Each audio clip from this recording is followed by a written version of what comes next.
So who is Aiona actually, and why are the devs shoving her down our gullets? It's giving like when Pokemon tries to champion a new face for their game. Sorry bro, you're just not him. But this is different. This actually makes sense. Aiona isn't just some side character next to Noah and Impuza. At first glance, you might think she's like another steady archetype type of character.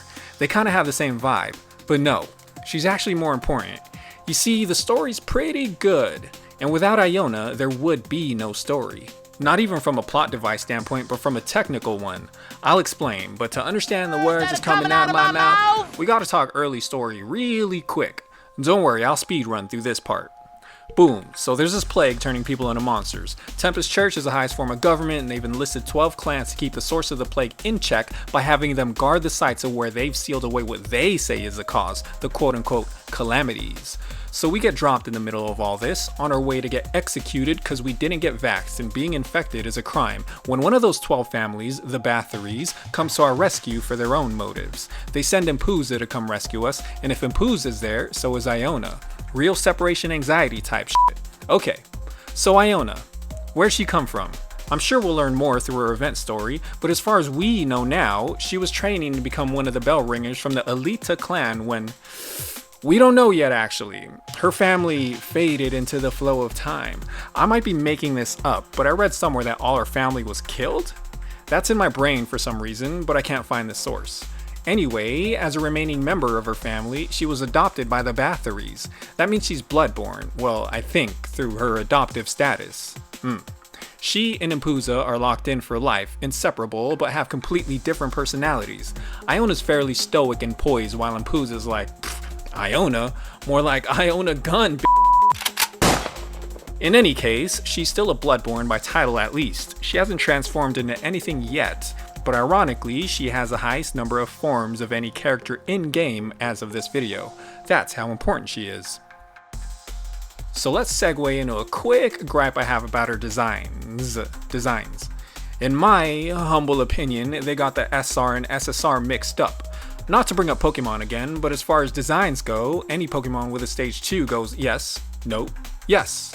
In Iona's case, it is yes, no, yeah, sure.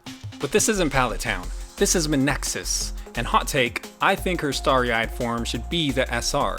Yeah, the design's more elegant, while the others kinda look more grungy and tattered, but...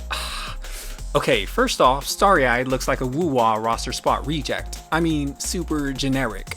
On the other hand, regular Aiona is present-day Aiona with stronger powers in the story at least. Starry-eyed should take a step back, switch abilities with Aiona, and I mean, just look at her ult. It's a ball in the air bringing life to the whole squad. Be for real, looks much cooler than this Okay. Lastly, with the arrival of her ancestral form, in addition to her summer costume, the devs are trying to do too much. I already dropped 2 gooner-ass gotchas and I thought we could just continue on the straight and narrow, but the devs are coming off a little panicky.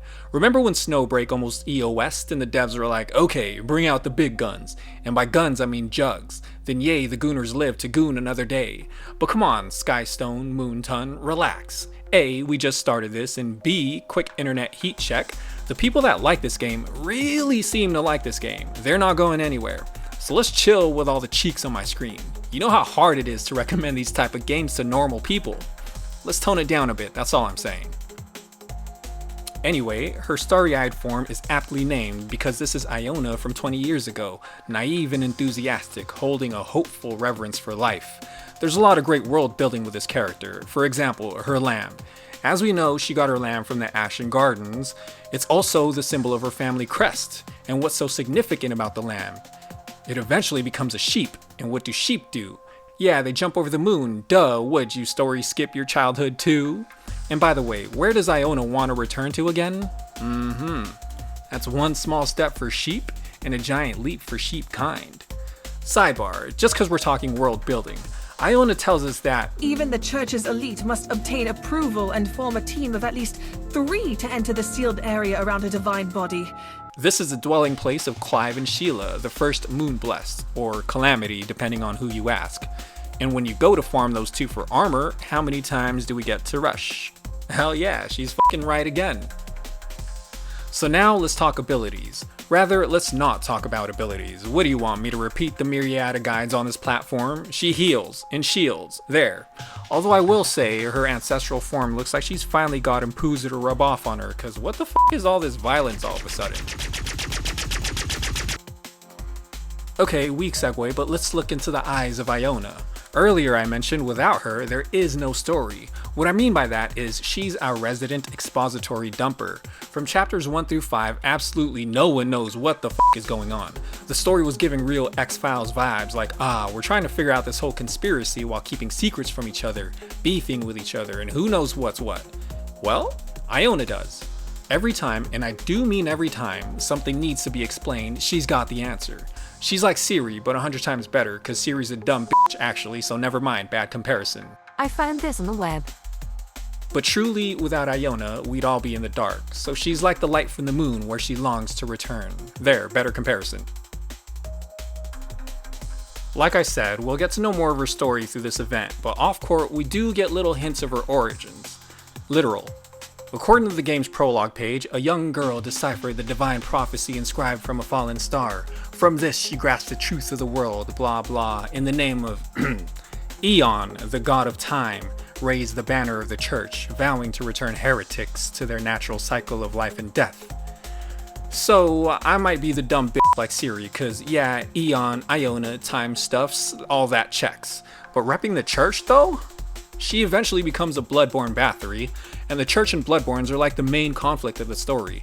So I don't know, I can't wrap my head around this fully. Guys, help, please. But what I'm getting at is that if she is the little girl from the prologue, then, along with her technical expository importance, there literally may be no story without Aiona.